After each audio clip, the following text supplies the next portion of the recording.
We had an interview earlier, a very interesting panel, and now we're going to have another panel with representatives of the private sector, the corporate sector, and specifically about how do you get to net zero if you're a company, and what that means for the way that you do business. And to discuss this, I have the pleasure of inviting up Maria Mendiluce, who is the Chief Executive of the Women Business Coalition. We have Karen Flug, who's the Chief Sustainability Officer of Inca Group, which owns IKEA. Thomas Lindgaard, the Global Head of Sustainability at for the Environment at Unilever. Jane Ashton, the Sustainability Director at EasyJet. And Richard Irwin, Managing Director at Roche. Thank you all for joining us today. So I think what I would like to start with is, Maria, to ask you to give us a sort of overview of how far the corporate sector as a whole, on which you probably have the best vantage point of this illustrious panel, has got on the path to net zero. So why don't you start there? Have we traveled more than we need to travel? Are we more than halfway there? Probably not. Not at all. Yeah, well, thank you. Thank you for hosting this fantastic event. So, Women Business was created back in 2014 because at that time no one was talking about net zero. And we created one of the first things that we created, and actually Nigel was my predecessor, was the Science Based Targets Initiative, which has launched this net zero target, which is the best standard that exists today to measure where we are. We're very lucky because on the panel we have some of the pioneers, those that started already in 2015, and they started a journey without knowing what they were adhering themselves to. They said, science-based targets, what is this? Okay, we're going, okay? So bravo for them for doing this. And of course, they have done some things really well, and they have done other things where they have made mistakes. They are under massive scrutiny, okay? Which I don't think sometimes is fair, right? Because they're opening new ground, and of course they will make mistakes. But anyway, I think now we are in a different stage, stage 2, 2022. There are 9,000 companies that have committed to science-based targets. Around 4,000 with the Science-Based Targets Initiative and 5,000 with the SME Climate Hub, which we launched a couple of years ago. Okay, so this is becoming mainstream, right? And here the key at this moment in time is to have a standard, so that everybody commits to the same thing. You know, the fragmentation that we have in the space, you know, no way, we can't afford it. We all need to be subject to the same standard. And we need to simplify, and we need to help companies understand what is a climate transition action plan. And by the way, we're going to publish a report that has looked at everything that is out there and say, okay, this is a simple way for a company to set the plan to achieve the target.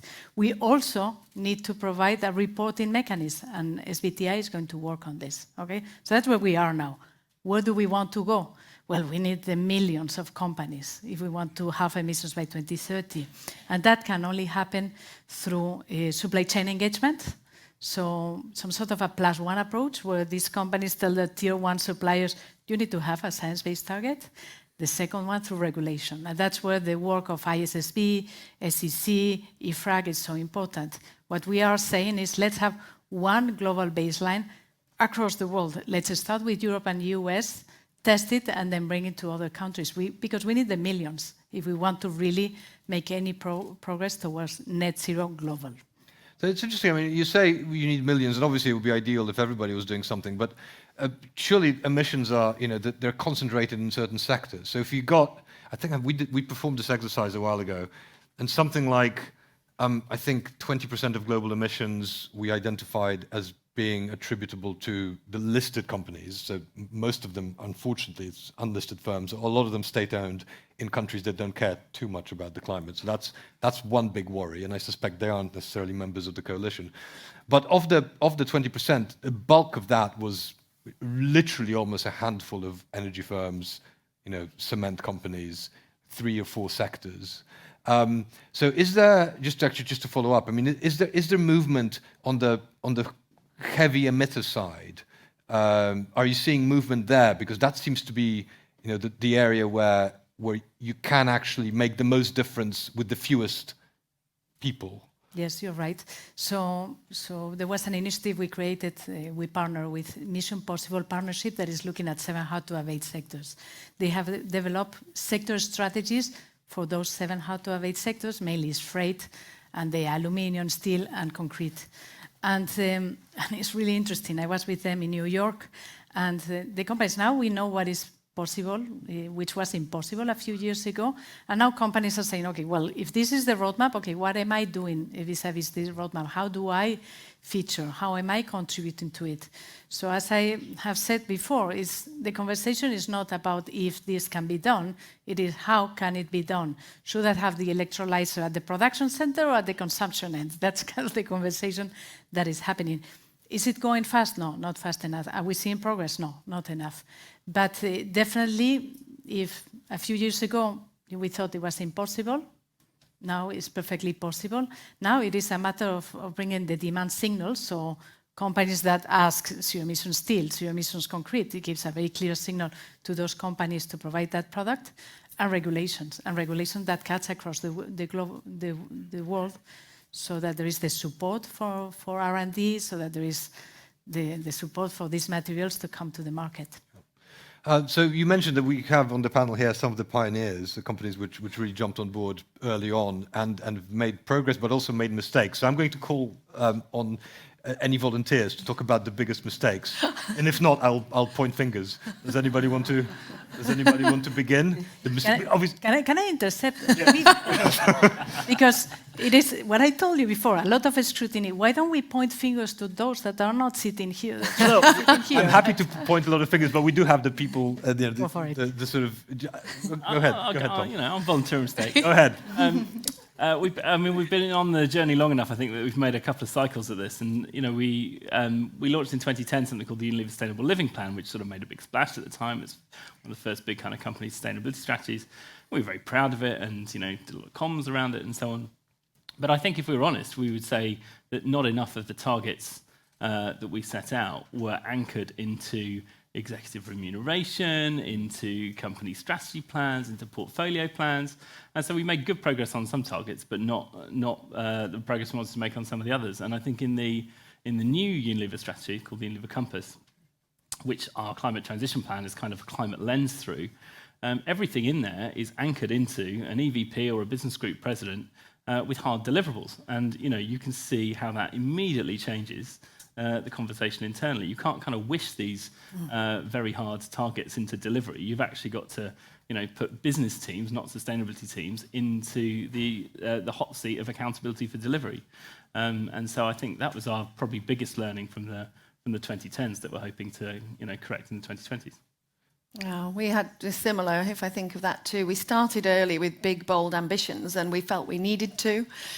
We needed from an advocacy point of view, because we have a sense of responsibility, because people listen, watch, and we're under scrutiny with IKEA and Inca.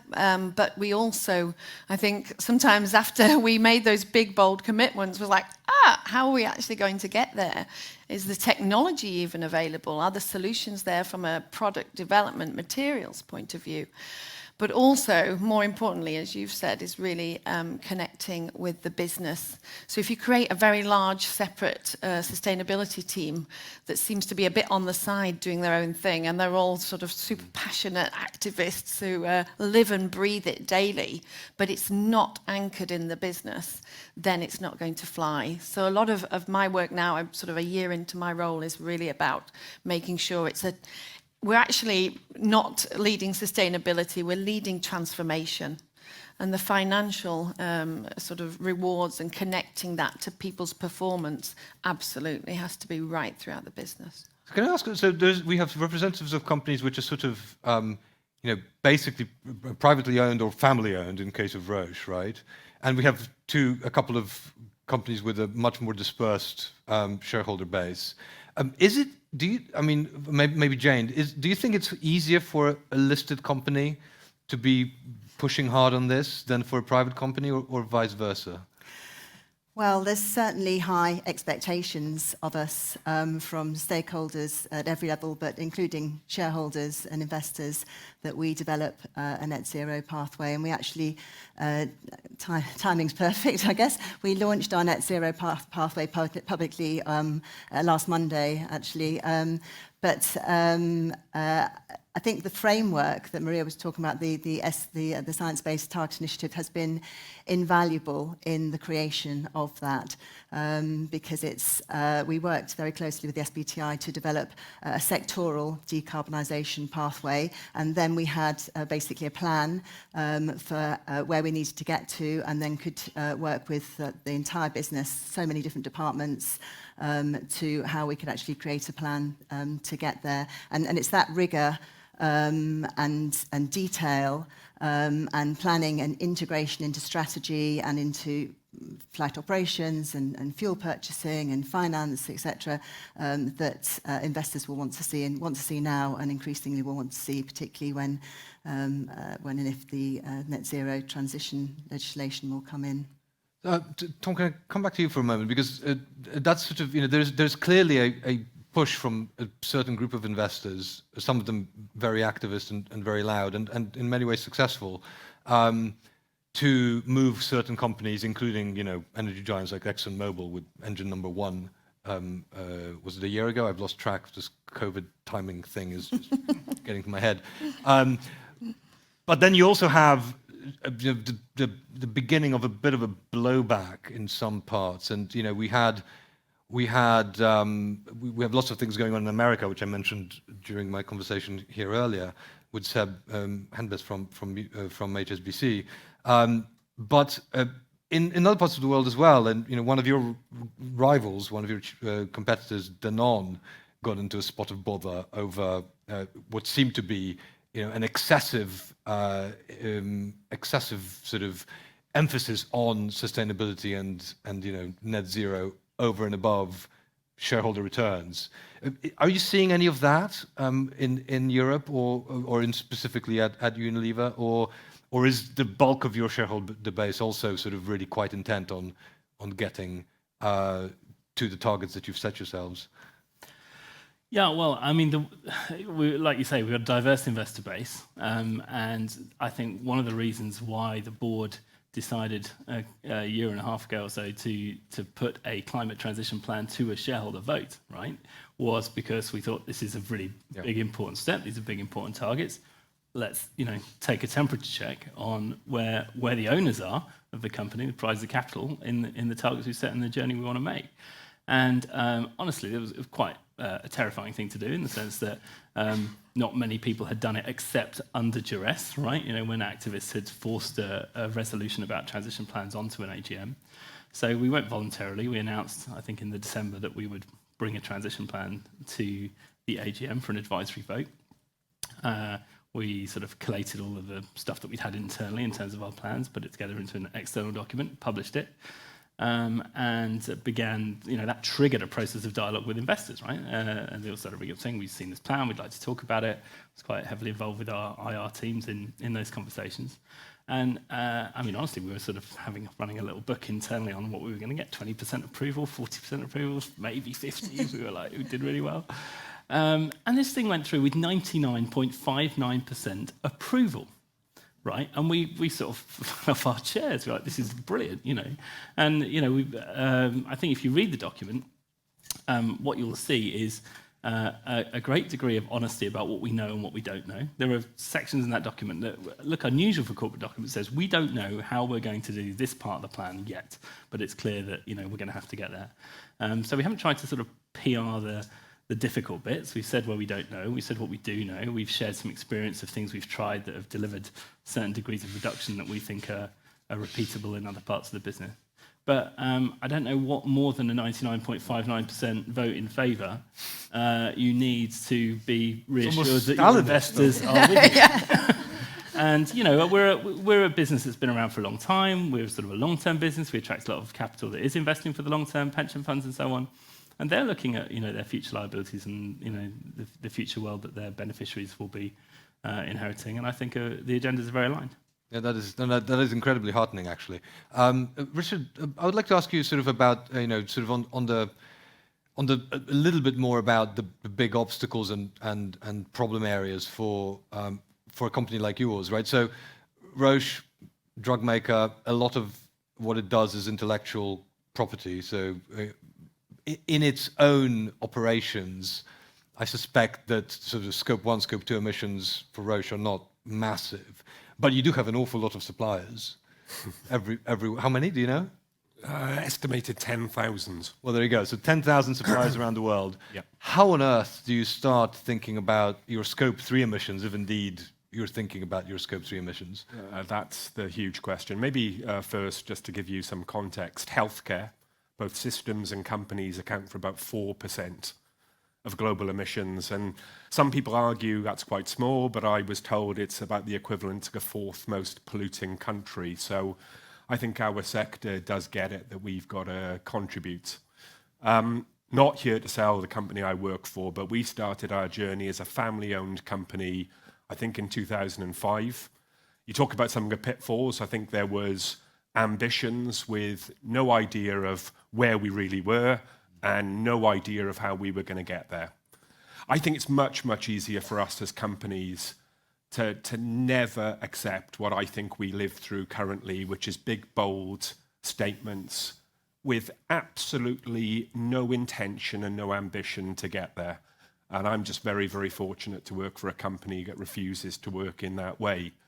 But for us, as you say, Scope 1 and 2, we started that journey in 2005. I think we're mid-70% there. But it was very straightforward in terms of, if you look at our footprint, you ask about profit. Look, we can afford to buy renewables. Yeah, it's higher, it's more costly, but we can afford to do it. Scope 1 and 2 has been relatively straightforward. I don't maybe want to talk about flights because COVID helped us there, but there is the question about whether we're going to see a rebound. And we are one of the biggest, or were pre-COVID, one of the biggest customers of 3 of the world's biggest airlines. So flights is a major part. But Scope 3 is the absolute critical issue. So we talk about 10,000 providers. None of them are providing only us. And therefore, this is where we need a commitment from everyone in our sector to really push this. I think we're fortunate, again, with our bases in San Francisco and Switzerland, that gives us a strong base in terms of really knowing what our footprint is. But I think you mentioned science-based targets. This is a really important step to look at where you are and then get a bloody plan on what you're going to do about it. And be honest, because I think there's things, look, our ambition is real zero by 2050 on Scope 1 and 2. And I think the family owner will probably sack me if he hears that on Scope 3, we haven't got a clue. And I think this is the start of our journey, not because of any of the COPs, because of our commitments to patients and our commitments to our colleagues who work in the company, which is, this is where we are and where can we get to? And I think, we can only be really open in terms of the challenges of doing that. So, Maria, can I ask you sort of about Scope 3, because as it is notoriously complicated, especially for a company like most of those that we have on the panel with very large group of suppliers. Maybe a little bit less for EasyJet, who obviously has a lot of suppliers, but I suspect a lot of the emissions are Scope 1, just because you have to fly the planes. And so, where does business stand at the moment when it comes to analyzing and assessing Scope 3? Because on the one hand, you would think that for most companies, Scope 3 is where most of the emissions come from. On the other, someone's Scope 3 are somebody else's Scope 1 and 2. So if everybody gets their Scope 1 and 2 act together, then you just solve the Scope 3 problem by default. So where the companies stand on both the decision of what scopes to focus on, and if they do focus on Scope 3, are there tools available that make it manageable? Well, I think any company, when they start the journey, they look at Scope 3 and say, well, let's look somewhere else, right? It's like, okay, let's start the Scope 1 and 2, and then we'll see. And it's normal, because I think there is this feeling that you need to understand the full Scope 3 emissions, but you don't. I think you can start with your Tier 1 suppliers and understand where are those suppliers that are more material and provide most of your footprint, and start to work with them and tell them, you guys need to set a science-based target, because this is everybody's responsibility. It's not the responsibility only of the ones sitting here, but of everybody that is there.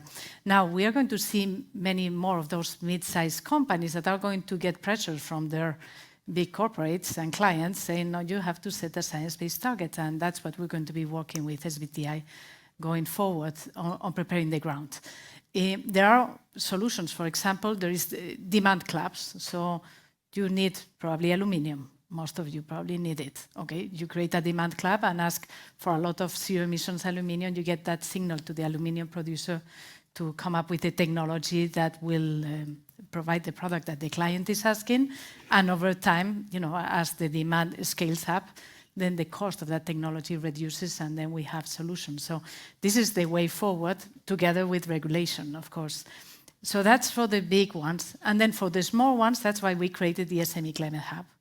And this is, okay, help SMEs come along with you on the journey, because if we let SMEs behind, then we're going to have so many social problems down the line, right? Yeah. So it's not so much, it is important for their emissions and for the viability, but it's also because we need, you talk about just transition, well, bring SMEs along with you, help them, provide them tools, educations, etc. Work with us and with your peers, with your sectors, in providing the guidance, the down-to-earth guidance that is needed, not the 10,000 feet guidance that we normally give them. So on the Buyers Club idea, I mean, it's very interesting, obviously, but it also, does it raise antitrust issues? Yeah, there are some antitrust issues that need to be considered. And as a movement, we need to be much more sophisticated in handling those in the appropriate way, because those have existed in business forever, and there are ways to approach it. But yeah, it is an issue that needs to be considered. Because, and especially at the time, I suspect, when governments around the world are actually becoming much more serious about trust busting. I mean, there was a sort of a big, a long period when this was not seen as a particular concern, and now regulators everywhere are a little bit more attuned to some of the competition problems. Yes, but also the regulators, they have this incredible Paris Agreement commitment, and then, so anyway, everybody needs to bring solutions to this antitrust issue, because obviously, what we're trying to do is to bring solutions to the market, not to create antitrust conditions. So, Karen, I want to ask you about the supply chain and how you interact with your suppliers. So are you getting more pushback from some of the suppliers that you're trying to get on board with this, or are you getting more requests for help? And how has that changed over the years? I can imagine that you're probably getting a bit of both, but which one dominates these days? Well, first of all, I represent Inca Group, which is more the retail side of IKEA. It's 90% of the IKEA sales around the world. But we work very closely with our franchisor, Inter IKEA, and they work obviously extremely closely with our suppliers. We have around 1,000 suppliers, and we work with those tier one suppliers very much to support them, whether it's to support them to clean energy for their operations and so on, but also expectations around the materials, the choice of the materials, so that we can move towards our ambition to be circular and renewable materials only in our collections. We also have, through our retail division, of course, we have 400 stores around the world, so we have our own suppliers for that too. And here with our own operations, we're very much focused on renewable heating and cooling, zero emission deliveries for our home deliveries. We want to be 100% with that by 2025. And also reducing the waste in our own operations. So how can our suppliers, our indirect suppliers as we would call them, help us there as well? And then we're lucky enough to have Inca Investments, and they support us too on our journey to net zero, because they've also invested since 2009 3 billion euros in renewable energy as well. But are you getting sort of, are some of your suppliers whom you're trying to badger into being greener, are they sort of saying, hang on a minute now, or or deciding to leave and work for someone else? Is there blowback against, because this does impose costs, right? I mean, it's not free. If it were free, we would have done it by now. So the reason we're not doing it is that it requires someone to pick up the tab. Yeah. Is there a sort of a backlash against the speed of transition that you would like to see versus what the suppliers see as conceivable? In most cases, no. I mean, we've had some of our relationships with our suppliers go back 20, 30 years, if not longer, actually. So we're in for the long haul, and we work to partner with them to support them to transition where they need help and support, if that's financial support, but also connecting them with people who can help them. But also, I think it's really important for us, we have our I-Way code of conduct, which has already been in place for years, before we really started pushing around net zero. And there are really high expectations on all parts of sustainability, not just the climate agenda, but also on human rights and topics like that. So to be an IKEA supplier, you must be I-Way compliant, and people know that when they sign up to that. Tom, the same question for you. So where do your supply of supplies, of which I suspect you have, again, in the thousands. 54. Well, there you go. The winner here, I suspect. So where do they stand? I mean, are they more reluctant these days, or are more of them jumping on board? What's the situation there? Well, a couple of things to say. First is that our suppliers are our business partners, right? So there's a bit of a myth of the customer with the big stick, and they say what they want, and the supplier goes, of course, here it is, or no, you can't have it, or yes, you can, but it will triple the price. It's a much more collaborative relationship. Everybody's looking at the outside world, they're looking at the news, they're looking at the headlines, they're realizing that the world is about to embark on this transition, and they, like us, are saying there are things we know how to do and there are things we don't know how to do. I reject a little bit that it's always about, okay, this is going to cost money and who's picking up the tab. This is, I think, about rethinking the business models in many cases. If you're running a high carbon intensity business with no plan to shift that, then you're going to look at down the line, you're not going to have a business. So they're also looking for, I think, pioneering customers who want to engage with them in what that business model shift might look like. And many interesting partnerships are coming out of those supply relationships. You can't do that with everybody, right? Because there's a human resource capacity constraint to that kind of detailed engagement. But we have a number of sort of partnership programs for our sort of top 200-300 suppliers for the priority materials that make up the bulk of our footprint, where we are starting to have those conversations about what the future actually looks like. And does that involve any sort of, so Karen, you mentioned financial assistance. I mean, do you offer any sort of financial assistance, and if so, what form does it take? Well, I mean, we're talking often about really big companies that don't sort of need financial assistance from Unilever. They might need some future demand signals, or they might need, we might talk about changing lengths of contracts or providing security. But it's you're not often talking about people who are saying I can't raise the money for this transition. So it's a different sort of conversation. Okay. Jane, I want to ask you, because obviously, again, aviation, famously one of the hard to abate sectors, don't really. I mean, there are some promising aviation, green aviation fuels, but they're probably quite a long way away from full-scale deployment. So, how do you, as a representative of a company that does emit a lot in its own operations and has few technological solutions, at least in the next few years, think about decarbonization? Is it mostly, what's the breakdown for you between offsets and decarbonization proper? And how do you see that those shares shifting as we get towards 2050? Well, I think one of the benefits of having developed a validated science-based target for 2035, so 35% carbon intensity improvement by 2035, and leading up to 78% by intensity improvement by 2050, is that we've had to model exactly what those levers are, at what point they come in, how much we invest in them, and how we can help shape the infrastructure that will enable them. So with regard to sustainable aviation fuels, they are very much workable. I mean, hundreds of thousands of flights successfully flown on them. We've flown them on them ourselves, actually, to COP26 out of Gatwick last year, and we're already flying on them actually in France, where there's a small proportion mandated of all fuel uplifted in France has to be sustainable aviation fuels. And that's really going to scale over the next decade, and they're going to be EU and UK mandates. In fact, we announced last Monday agreement with our major fuel suppliers that they will be supplying and sourcing sustainable aviation fuels at least in line with the anticipated mandates over the next few years. So they are real and happening. There's more investment required to scale them, but the technologies are there.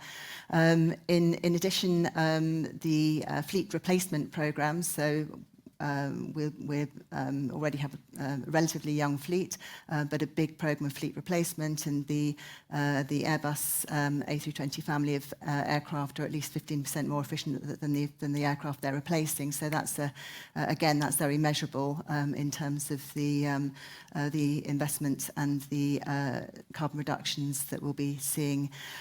Huge investment in different ways of flying, operational ways of flying, new software, artificial intelligence that can drive down emissions, and that is literally monitored.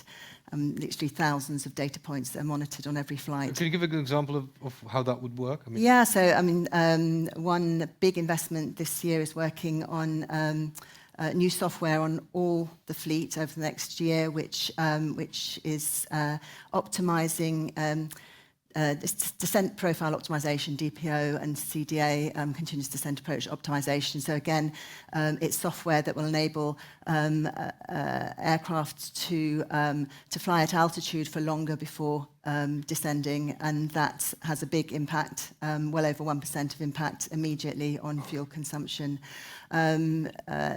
Influencing for more efficient air traffic management is another big issue. I mean, literally, if air traffic management was operated as efficiently over Europe as it could be, that would be an immediate 10% reduction in carbon across the skies of Europe. So there's a number of things that we know immediately in the next, well, I say immediately, I mean, from now to the next sort of 10 to 15 years, that will drive carbon efficiencies. Electrification at airports as well is something we're working on at the moment. But then investment in more radical new technologies, hydrogen combustion engine technology is something that we're working with Rolls-Royce on. In fact, they're just finalising plans for their first ground tests as we speak, working with Airbus, another massive supplier to us, on their Zero E program. They've committed to integrating or to bringing a zero carbon emissions aircraft into commercial service by 2035. So it's you know, it is doable.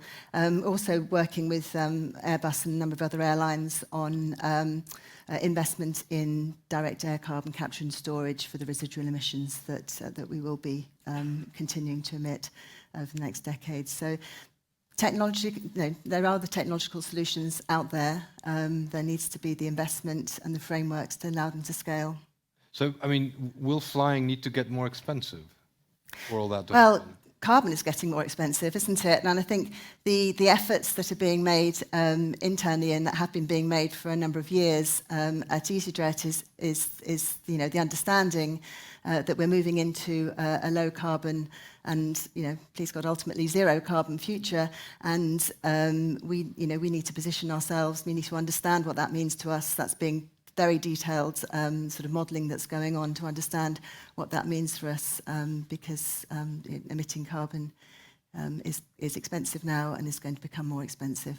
Yeah, I mean, it's a very tricky situation for many airlines. I mean, I suspect, I'm not sure exactly what share of your flights are, you know, business flights, but as Richard was saying earlier, I mean, a lot of companies, you know, including The Economist, we've flown a lot less over the past few years, and we'll probably never fly as much as we did before 2020. Well, that's good to hear, but business travel has bounced back, so a lot of people are flying. But what I would say is ask your airline suppliers for reports on the carbon. So we give our corporate customers quarterly reports on the actual carbon footprint of their business travel for that previous quarter. So in terms of supply chain influence, that's something that corporates can do right now of their... It's interesting, though. I think short-haul business travel will come back But we were talking outside, and I feel such a hypocrite being here, but I'm the sort of person that would have jumped on an aeroplane in a previous life to San Francisco for a 2-hour meeting. You know, I don't think there's many companies that are ever going to allow that sort of behavior again. And I think as industry, we're going to have to be prepared to pay more for flights, because we are going to substantially reduce the long-haul flight part, definitely. I think it has to be done. It's a big part of our scope 1 and 2. Yeah. Maria, I'm sort of wondering, you know, what is for companies here, especially for the pioneers, what is the next big obstacle that needs to be surmounted? I mean, it might not be the same for all of them, but sort of if you're thinking about the pioneers, the companies that are furthest along, what's the sort of the next thing they really need to be keeping an eye on, so that you don't have to think back and say, why did we do it wrong the first time round? Well, I think this is a very difficult question, but I find that many companies that have set science-based targets or similar, the results they're not delivering maybe in the time frame that the public expects, because there are some investments that are needed, that it takes some time because the reporting frameworks are not great and because we don't have visibility on Scope 3 emissions. So I think that is going to be a challenge in the next 2-3 years. Then after, I think we will start to see the results of all these investments in terms of emission reduction. The other thing is that while they're doing great things, the world emissions keep increasing. And because we need to bring more companies to do what they're doing, and it takes time. And so I think, time is the biggest barrier that we have, that we don't have 50 years. We just have 7 years to have emissions, and we're not going to get there unless, I don't know, another COVID happens. I'm kidding. But I think that's the challenge, is how can they deliver results in the time frame that we have. So, I mean, I think we have a few minutes left, so maybe I'll just get a sense from each of you, specifically for your companies, what is the next big obstacle that you feel that you're sort of aiming at overcoming in the next couple of years? So not on the sort of 2050 time horizon, but on the sort of 2024 time horizon. Karen, what's the big obstacle now that you're struggling with? And for us, because we've set the science-based targets, we're on our way from a climate point of view. We have to stay vigilant, of course. But for us, it's then that conversion to circular and really our impact on biodiversity and nature. So 80 years of being a linear business model, it doesn't change overnight, despite everybody's passion and ambition. So converting fully to circular and being part of the whole ecosystem. We can't be a closed loop. We need to contribute wider society becoming. Can I just ask a quick follow-up on that? And is there a lot of customer demand for that? I mean, what's the revealed preference of the consumer? Because, you know, sometimes you hear a lot of consumers say certain things, that they care about this or that, and that they would never do something like that. And then you see how they spend their money, and you think, really?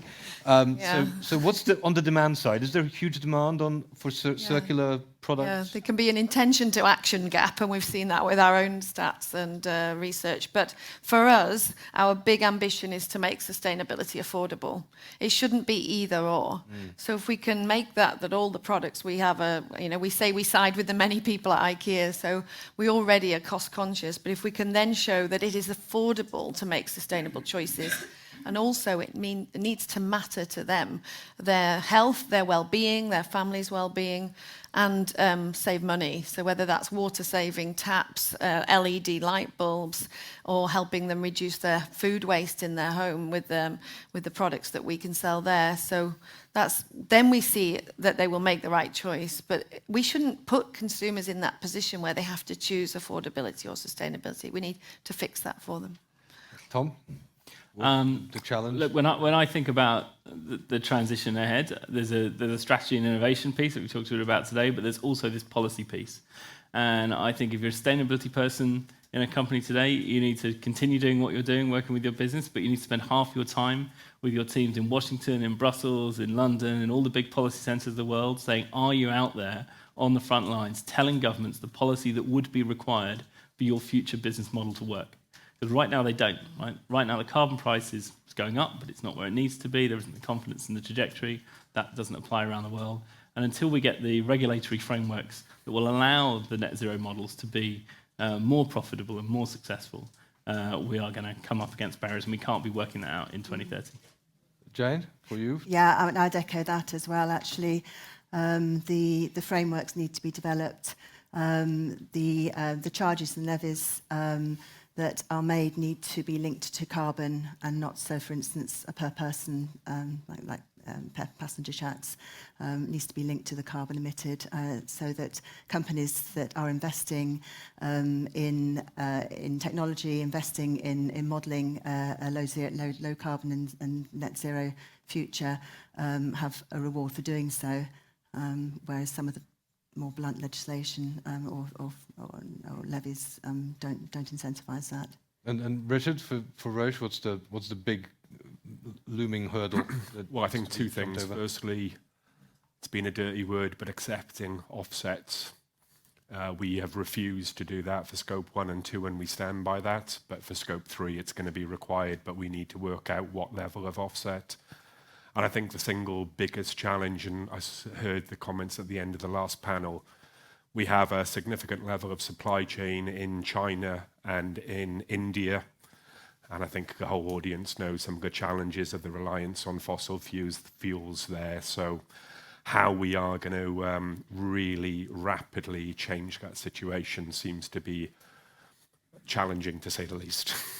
Well, thankfully, as we've heard, some progress has been made, and you have managed to jump over some of the earlier hurdles. So here's to your jumping over the next ones. Thank you very much for sharing your experiences, and thank you to the audience for listening. Round of applause. Thanks, guys.